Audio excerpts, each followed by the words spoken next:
Welcome, I'm Logan23, and you're joining me for Endless Summer Book 2, Chapter 7. Everything at Once.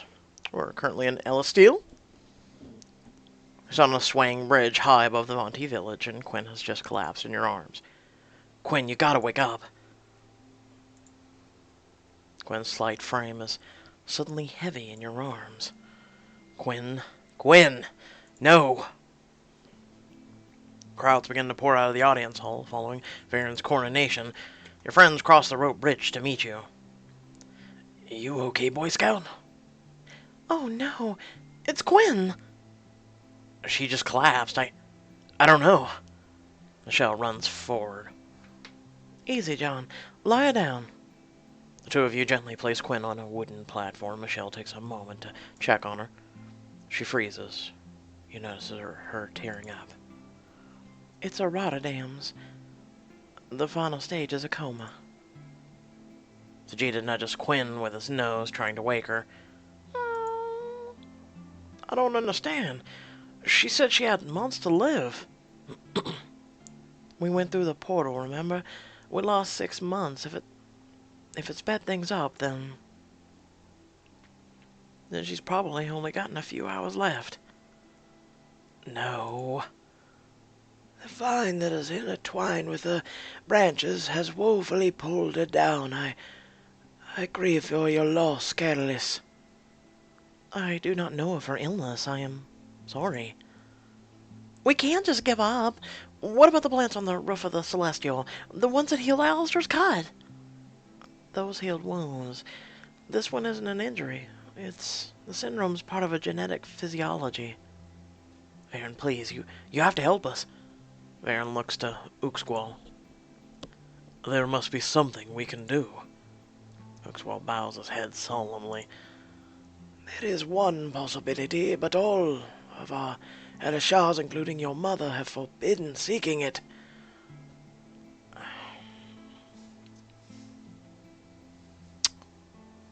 I can't lose her. You owe us. I can't lose her. Tears well up in your eyes. Please. She means so much to me, to all of us. Come on. We're begging you guys. I can't bear to see John lose the woman he loves. Oh. As Estella Price sits there going, I've dug myself in deep, haven't I? Nor can I. We will do everything we can to heal her. Go on, Uxqual. As Elishar, I command you, tell them and Eros everything you know. The legends speak of a crystal of tremendous life energy hidden somewhere in the tree of Elisteel. Our ancestors called it the island's heart. The heart is reasonable for all of the prodigious worth you see around you. Its touch is said to renew all living things. So we just find this miracle grow or whatever and give it to Quinn. Piece of cake. The Vonti war chief shakes her head sadly. The heart exists to nurture the tree, not us. The legends warn never to seek it out. I'm afraid Saraxi is correct. Its power is beyond what any one individual can command.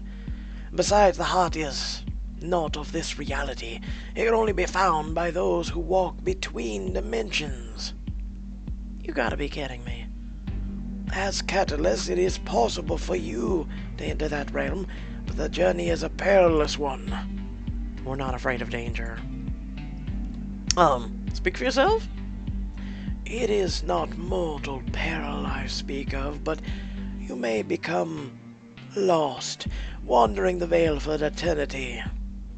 We gotta do this for Quinn. We're her only chance. No more talk. Where do we find this thing? We must enter the root burrows. There lies your path to the heart. Lead the way. Can I change into something other than shirtless? As Uxqual shuffles off, you pause and look back at the motionless Quinn. You brush the hair from her eyes, lean down and kiss her forehead. I'm coming, Quinn. I'm coming to save you. Varian gently scoops Quinn up into his arms. While you seek the heart, I'll find a proper place for her to rest. Diego, be careful. Good luck, Catalyst. You will need it. You follow the old shaman through the series of dark and winding tunnels. Ook Squall, how much further? Do you even know where you're taking us? Patience. We're almost there. He points with his staff at something up ahead. At the end of the tunnel, a massive tangle of roots blocks the way. Silvery droplets fall from the cracks in the wood and collecting a small puddle.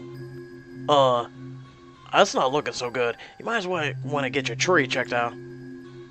To the contrary, the tree is quite healthy. In bibbing its sap will allow you to enter a transistent state, opening your eyes to dimensions beyond those normally apparent. What? Sign me up! Oh god, no. I knew you would. Raj bustles towards the dripping roots. Whoa, whoa. You expect us all to drink that stuff? The heart is trapped between this world as we know it and all other realities that converge upon its location. Perhaps you know another way to manipulate dimensional boundaries? No. Vegeta sniffs the mirror-hued puddle curiously. Oh. Have you tried drinking it yourself? Of course, but the sap no longer has any effect on us. Our ancestors were the first to partake of it. Over time, the revelations of the sap changed our people, making us as we are today. Blue? You know it's true, man. It should still work wonders on you. However, or so we must hope. You ready, John? Well, your friends share a silent look, and you know they're with you. Let's do this. I'll go first. Mookswall untethers a silver chalice from his belt and lowers it to scoop up the sap. Oh, you just carry that around, don't you? One of 8 clues. He offers it to you. Alright, here we go.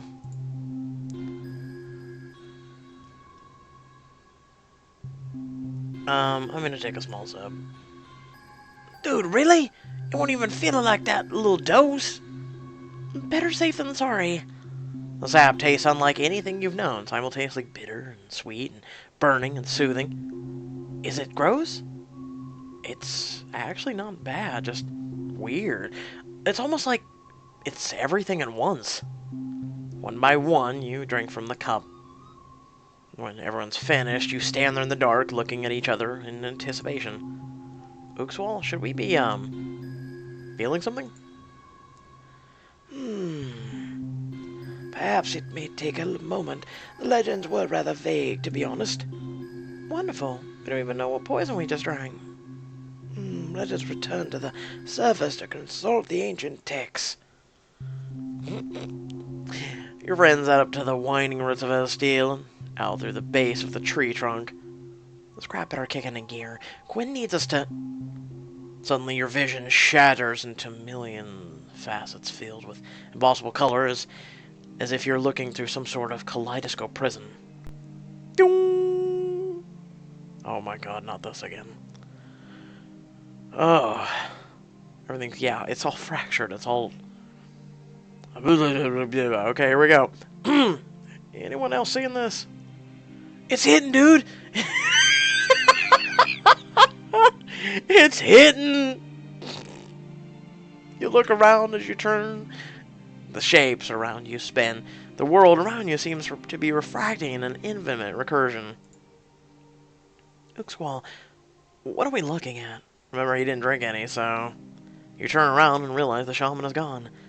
I think we're in the space between dimensions. It's so... It is kind of trippy, but at the same time it is beautiful. I get it. I've never seen colors like this. It's like we're seeing the code of the world.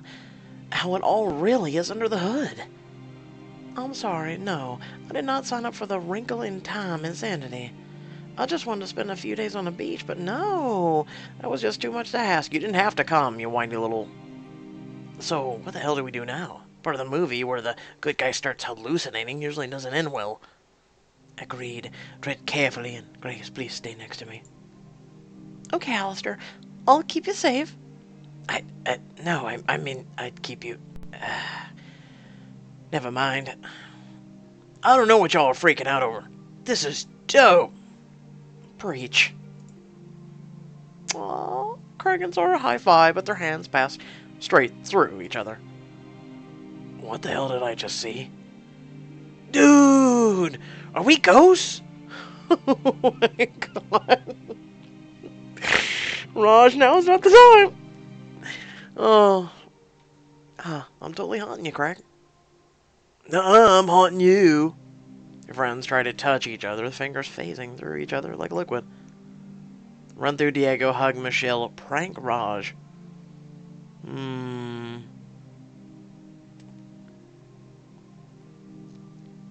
I feel like we get a good enough score with Diego. Prank Raj. You sneak up behind Raj and push your arms to his belly, waving your hands around. Raj, you're growing extra arms! Whoa! As your friends laugh, Raj steps back, passing straight through you. In the split second that your bodies cross, you feel a strange sensation as if you briefly embody Raj, not unlike the visions when you touch a catalyst idol. Dude! Did you feel that? Yeah. So weird. You guys think that shaman will let me bring some stuff in that bag? You know, for science. Okay, so I guess we're ghosts right now, but we can't lose track of what we came here to do. Wherever here is. Right, finally in the island's heart thing and save Quinn. The old man said it was feeding the giant tree, right? It's gotta be somewhere in the city. Then, what are we waiting for? Let's head up and see what we can find. You lead the others toward Elastiel's grand entrance. We find it barricaded with a high wall of sharp wooden spikes. Guys, I don't think this was here before. Whoa, Leela. Again with the subtle insight. Keep moving forward. You step closer to the barricade. John, be careful! I'll be okay. Step closer to the walls, jagged spikes inches from your body. You reach out and touch the tip of a spike. You feel its sharp point pushing back. I can do this. Close your eyes and reach out again. This time your hand moves straight through the wall like a ghost. I'm through. Everybody come on. We don't just phase through each other. We can phase through solid walls, too. Sick! Ghost John for the win! Of course it worked. John's the only one of you not dumb enough to miss it. She has moments. One by one, your group passes through the spiked wall into the Vonti's Tree City. We're inside, hooray. Now what? Now we just have to figure out where the hard thing is. Perhaps they can help. Alistair points across the walkway. Several Vonti warriors brandishing spears run towards you. There they are! The Vonti shout in their native tongue, but in your head you somehow understand them perfectly. Hey, fellas, can you give us a hand? Vonti raise their spears as they charge. Get them! Ah! Alistair turns away, wrapping Grace in his arms to shield her. Close your eyes. You just shut your eyes, terrified. No, the point is you're kind of not terrified. Just, I'm assuming I would think, okay, they'll pass through me. In an instant, the Vonti warriors stop, frozen, mid-charge, not even their eyes move. What just happened? They stopped moving. Not just them. You look around, everything is perfectly still. The leaves in the wind, the clouds. I think time just stopped. What the hell is happening? Why were they attacking us anyway? I don't think it's us they were after. Honestly, I don't think they could see us at all. Look!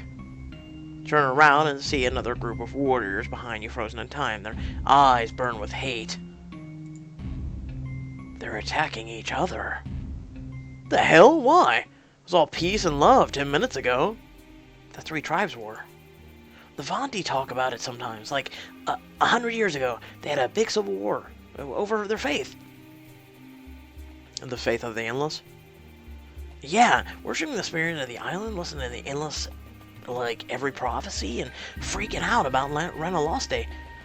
the one tribe wanted full theocracy. The other wanted to cast religion off entirely. It got bad. There was another huge tree city like this. It burned. Those 12 catalyst idols were fighting, lost, scattered. So, that's 2 tribes. Who's the third? They're the ones who won. Farron's ancestors just wanted peace. They defeated the leaders of both tribes and forced a truce.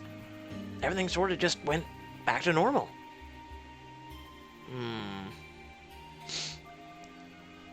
Pointless. We'll just fight again. Which technically is true. They're already starting to. You can already see echoes of it. Ooksquall and Sorox are already bickering over the same thing.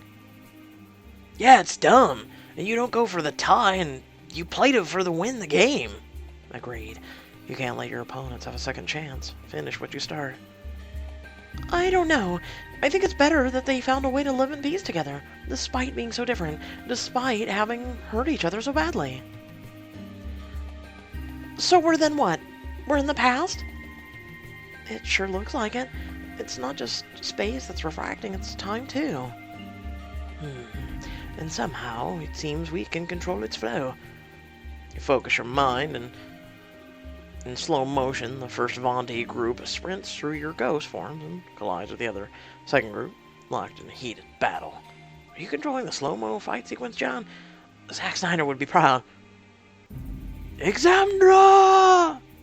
Did you hear that? You let time resume at full speed and hear it again. Exandra! Where are you? Voila, I'm here. This way. You look up and see a pair of young Avanti warriors running on a distant platform dozens of feet above you. The woman in the skull. It's her. Queen Exandra, 100 years ago. Ooksquall said the Elishars had forbidden going after the heart if they knew something about its power then. Then maybe she knows where it is. Come on, let's follow her. Keeping your eyes on her above you, you run along the walkway. Hurry, we gotta keep up. Overhead, a Avanti glider releases an incendiary bomb. Heads up! The small bomb explodes. Fire eats away on the wood, collapsing the bridge ahead. Crap! Stay calm and focus, willing yourself to accelerate, freeze, reverse. Everything instantly reverses direction. The glider flies backwards, warning factions split apart, and the bridge repairs itself. Hell yeah, John. Good thinking. Keep going. Soon you reach another destroyed section of the walkway. Damn it. We've got no idea when this happened. Way too far to jump. Look! Up there! High overhead, an arrow slashes the canvas wings of a glider. The Avanti pilot struggles to keep control as he plunges downward. Oh! To avoid crashing, he flies through the gap between the platforms. Freeze time. You reach out with your hand, trying to grab the moment, and time freezes once more. The clashing glider is suspended precisely between the 2 platforms. Sick. John just got us a stepping stone. Nice reflexes, John. I'm a little impressed. I'm using the Force, Estella. Quickly, before I can no longer control it. Just a little, to be honest. Okay, maybe a lot. Hurry, pull on! Continuing on, you keep your eyes on Exandra. She leads the other warrior along a catwalk. John, wait! Look down and realize Sean stopped you from running straight off the end of the platform. This path doesn't go any further. We've got to find a way up to the next level. You look around, and anything helpful when your eyes focus on the thin young branch on the great tree sticking out of the bark. Guys, I have an idea. Accelerate time. Focus on your will on speeding up time, and soon the small branch begins to grow. Quick, grab on. Everyone grabs hold of the branch as it extends out and up, swooping you toward the higher platform. Oh dear. Ha ha ha! Let go and land on the upper level, dusting off your hands. Nice job. Now where do we go? You concentrate and rewind time back to the war. Everything races in reverse. When young Eximdra is standing right there in front of you, talking quickly with her companion as civil war rages below. Do not lose hope, Polon. But the Faithless are trying to destroy all the catalyst isles. What if they find the islands hot? What if they... Do you think the heart from which this great tree blossomed could be destroyed by vaunty hands? No, it remains beyond our realm. It existed long before us, and it will be here long after our people are gone. We must focus on what we can protect. Our people. Eximdra opens a satchel on her hip and reveals... Catalyst Idol! You have one of the 12. Are you handing it over to the devout? No, it is much too powerful in either of the tribe's hands. It must be hidden. I entrust that mission to you, Polon. Keep it safe, somewhere nearby. And what will you do, Eximri? He hands the idol to the warrior, and then draws a broadsword of obsidian. I will bring an end to this. Eximri leaps down to the lower platform and rejoins the fray. Polon darts off nervously.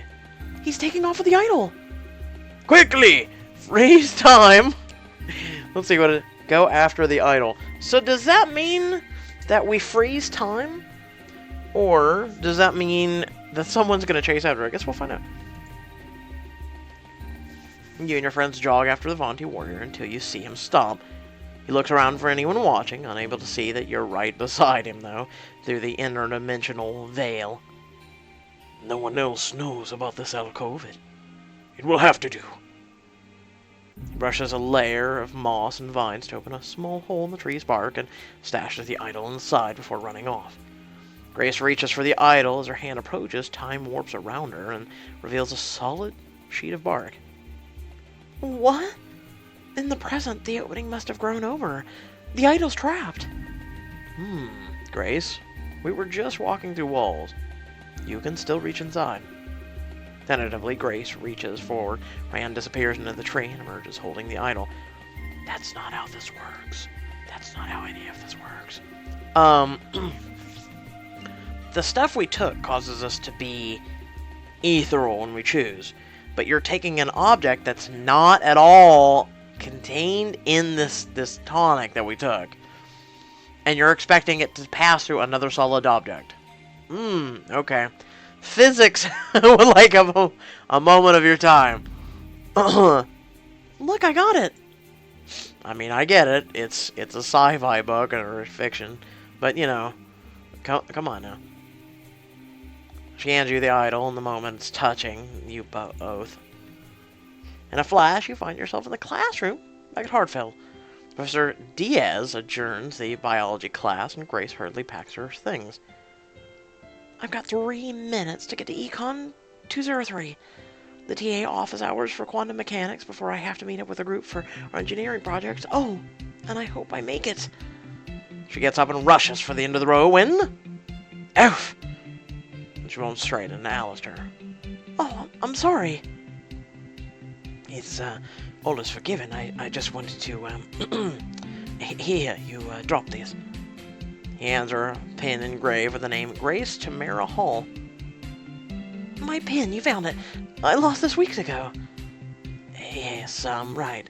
I just found it now. I wasn't holding on to it for... I was holding on to it for the right moment, or something preposterous like that. What I meant to say is you should keep better track of your things. I will, thanks. Gotta go. Oh, very well then. Grace is darting down the staircase when she sees a crowd gathering around the front of the room. Diaz graded my papers. Come get him!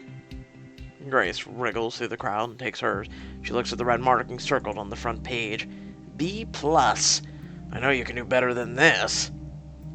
B+, it can be. How'd you do, Grace? An A, as usual, I guess. Grace stuffs her paper in her bag before Sean can see. Sorry, can't chat. Gonna be late for econ. Alright, man. I'd give for your 4.0. Congrats. Ouch.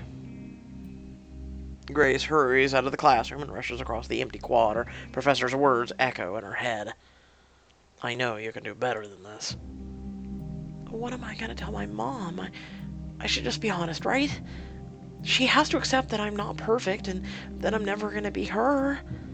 That I'm never going to take over the company. That I'm a disappointment. Because of one screw-up? If your mother just... Oh, man, I tell you. If her mother expects that, well, it's no wonder her daughter's missing in time and space. Hot tears flood her eyes, blinding her. She squeezes her fingernails digging into her palms. When she sees it, Vasquez Diaz's car, a modest sedan resting in the parking lot. Oh, Grace drops her bag and picks up a temporary signpost from a nearby construction zone. She smashes it into the hood of Diaz's car. You know I can do better? You know I can do better? She smashes the trunk, the side view mirror, the door panels. Well, I can, okay? I can't do better. Ah! She throws the signpost. It punctures the windshield, shattering the glass. The noise snaps Grace out of it. Oh my god. Oh, no. What have I done? I have to turn myself in. But then what will I say to my mom? She'll... Grace feels her hands scoop up her back. She feels her legs take off at a full sprint. She runs. She doesn't know where to go. She doesn't know how far. She just runs. Oh. Does that play into Raj's thing? Where all of a sudden the teacher was out for him and blamed him for whatever reason?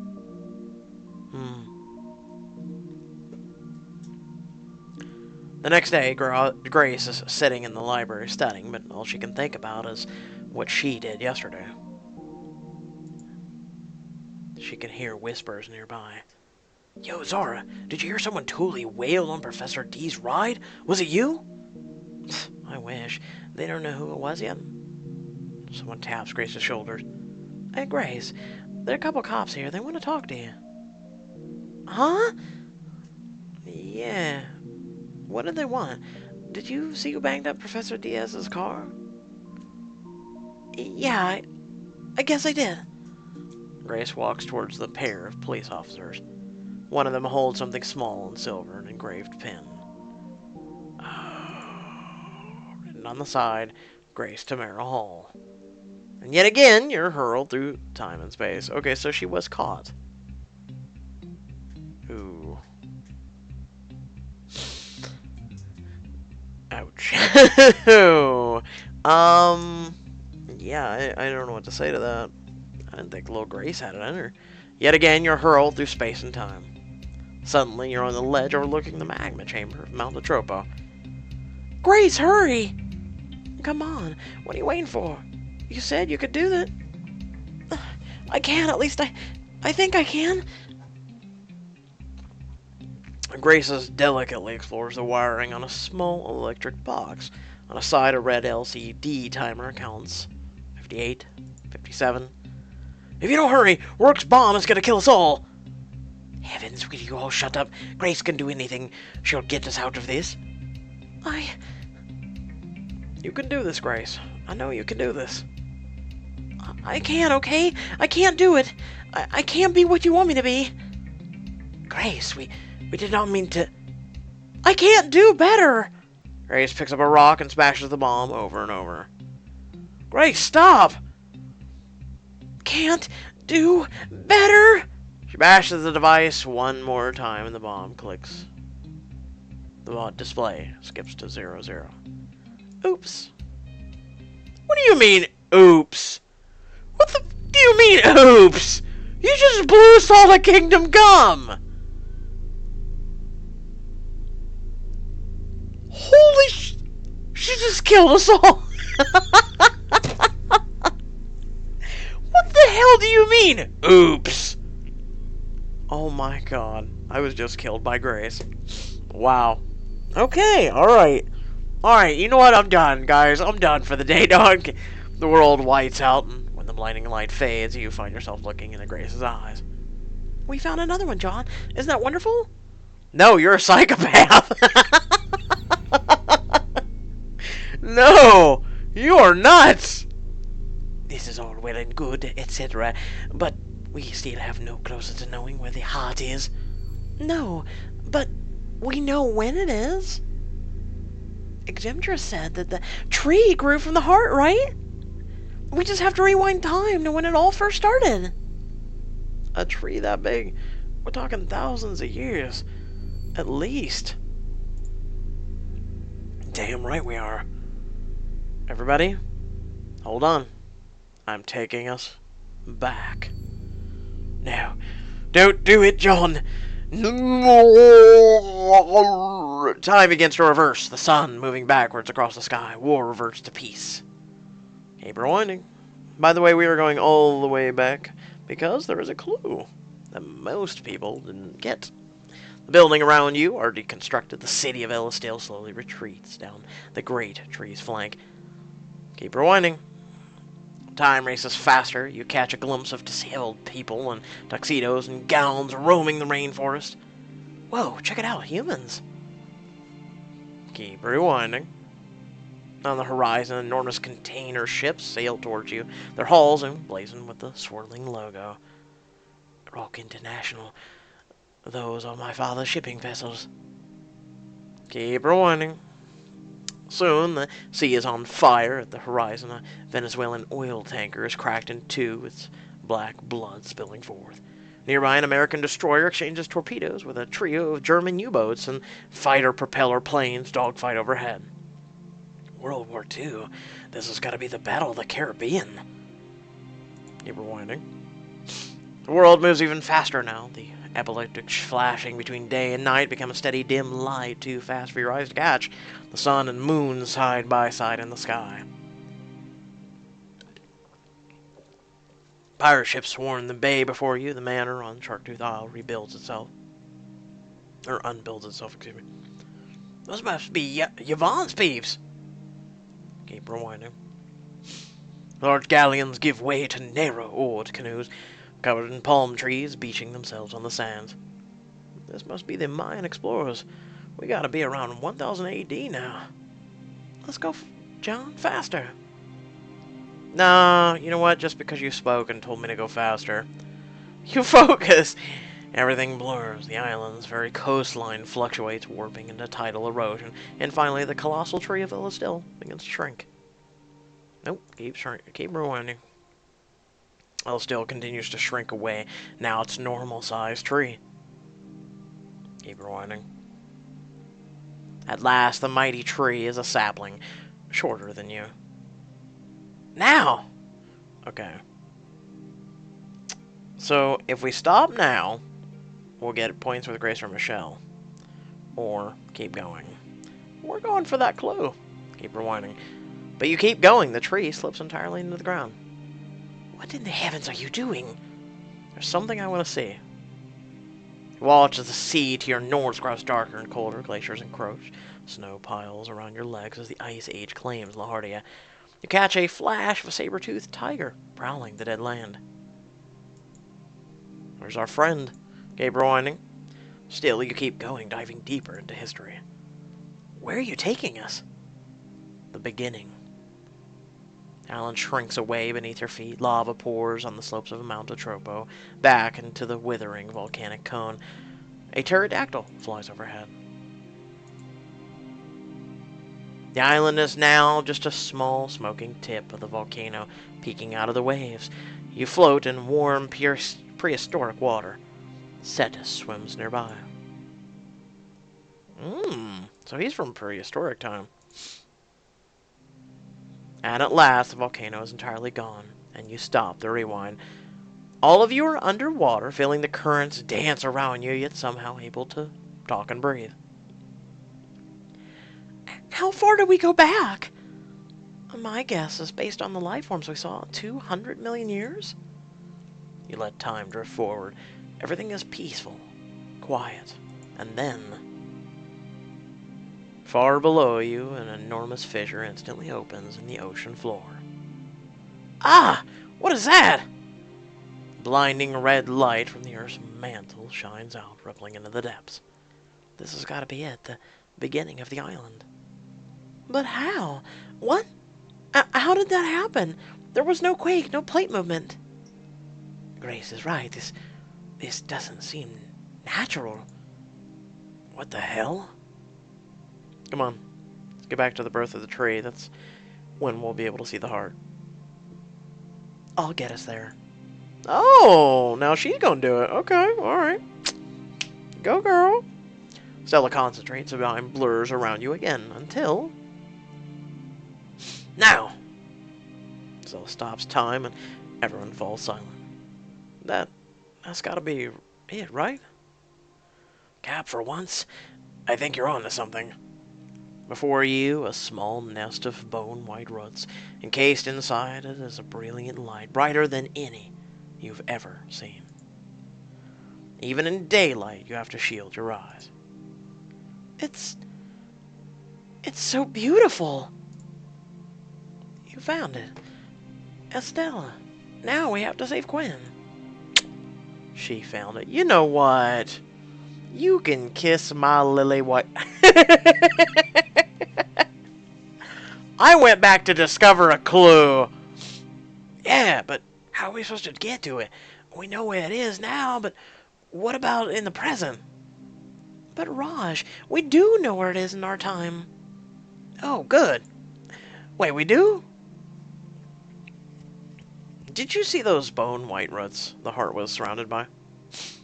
There's only one place we've seen those in L still. Throne room. You're right. The throne and the audience hall is made of those same bone white roots. Alistair doesn't dislike you anymore. At the very center of the tree, it's logical conclusion. Well reasoned, John. Well, reasoned is my middle name. And I thought my parents hated me. Oh, burn. Come on, then. Let's get back to the present and grab the heart.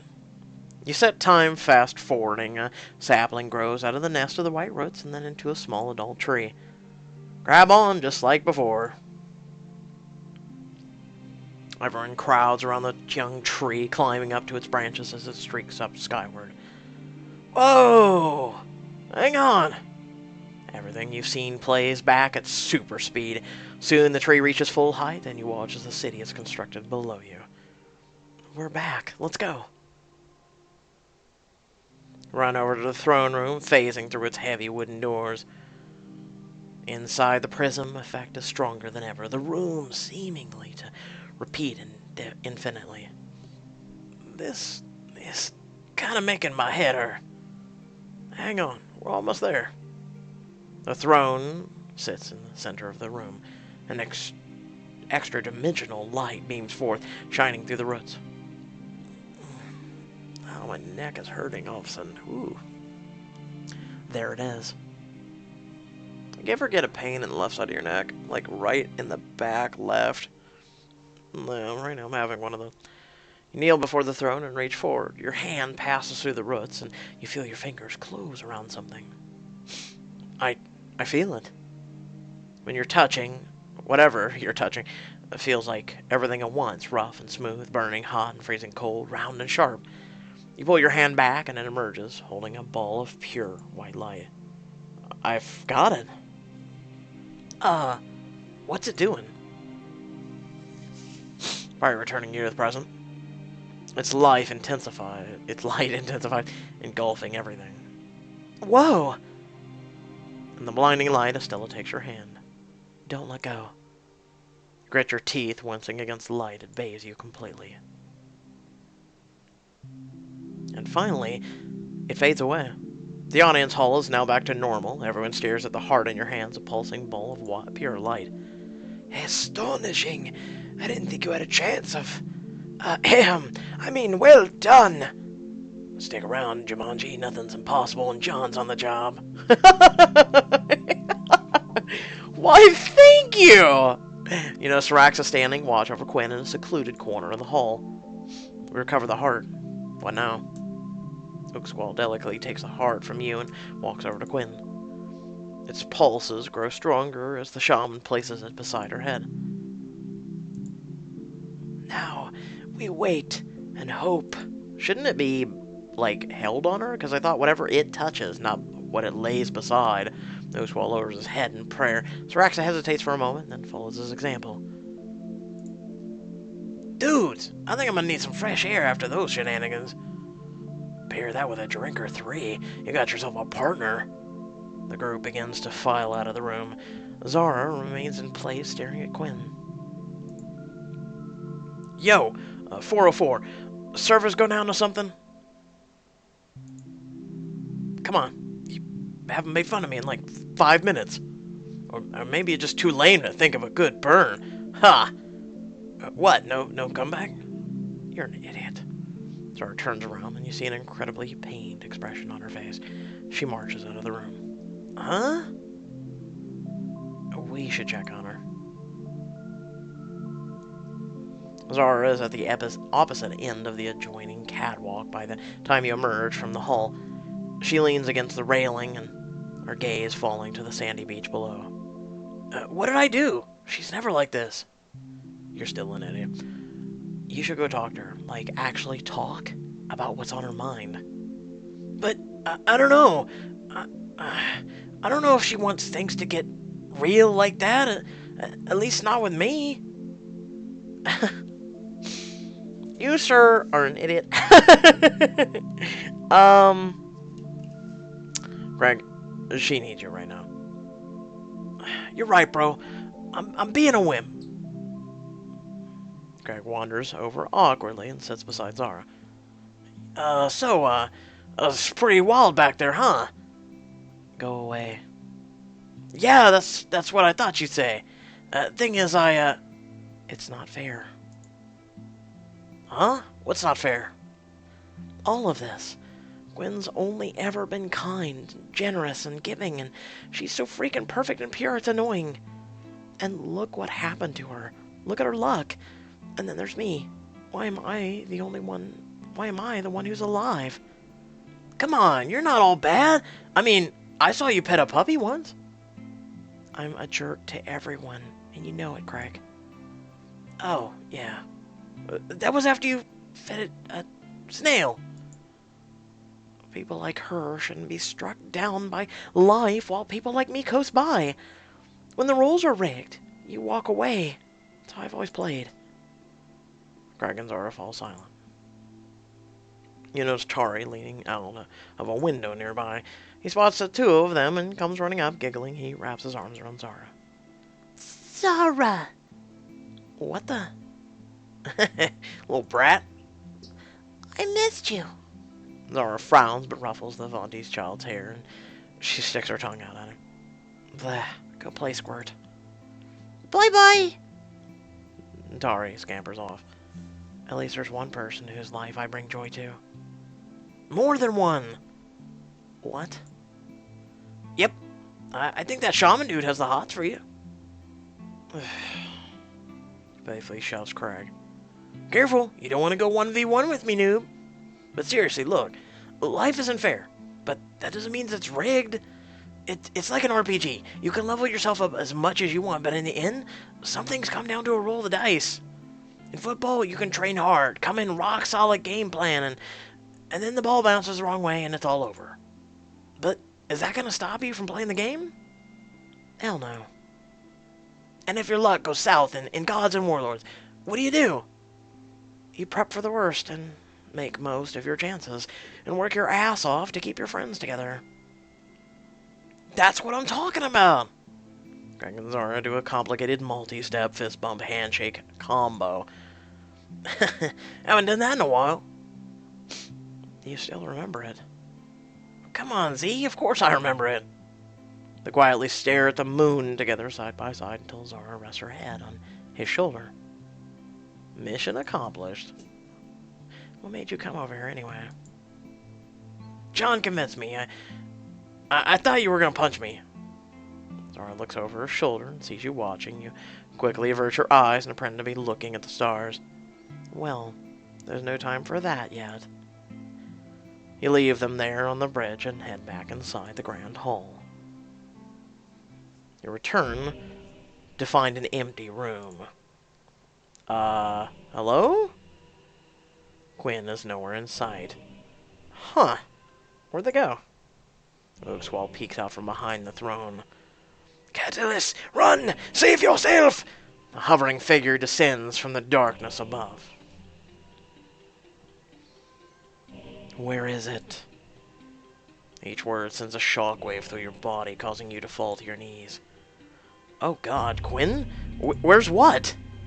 Quinn cradles a glowing heart in her hands. Her eyes crackle with green energy. The other half! What have you done with the other half? With the rest of me? I was gonna say the other half. What have you done with the other half? 2 of 2 clues found. And we got another idol. Yay. Oh, I need a break. I mean, pretty much, so for those who have reached the end of the video, thank you for watching. I have spent so much time trying to get everything caught back up. So many issues with Pixelberry as of late with their most recent patch. And at least they came forward and said, yes, it's us. Sorry, folks. And then they patched it, and then, you know, there's still some issues, but not as many. And yeah, it's just, oh, excuse me, it's just complicated. And then I'm just super tired. And then I've had to, if you think about this, I want you to think about this, I had to go through Endless Summer. And I was going through it, right? We got to chapter 4, and then everything went, and it crashed on us, and then the sync didn't save. So I had to go, and I created an all-new account, and I'm like, okay, if we just plow through that, right, we get back up there. Because I didn't want to tamper with the normal account on my normal app, because that's for normal playthroughs, right? Well, then Pixelberry comes out and they're like, oh, we're sorry, da-da-da-da-da, which, by the way, in this patch, hey, if you didn't save your progress, it's going to wipe everything. Okay, so then we get the save, right? We're finally able to log back in. And then it's, like, corrupted, so we're back in book 1, like, chapter 8 or something, and I'm like, really? What the hell? So I had to play all through that. I had to get my normal account back up in time for you folks to enjoy the normal stuff, and it's just... oh my God. So, I mean, think about this. I have spent so much time, so much resources, so much everything trying to get back to where we are. I mean, don't hate me for this, but I kind of hate choices at the moment. But no, really. I think I'm just really tired. I'm trying not to drink any coffee today, because my stomach the past couple days has been meh. But yeah. Enough ranting. I hope y'all did enjoy the video. Please feel free to like, comment, share, subscribe. Head on down to the description. There's links to social media, links to support me and my content. Please do so. And if you're not able to, just like and share the video then. And then also, there is a link to our Discord. You can come hang out, you can chillax, talk to me as well as others, and so much more. And until next time, once again, thank you for watching, and I'll catch you all in the next video. Peace.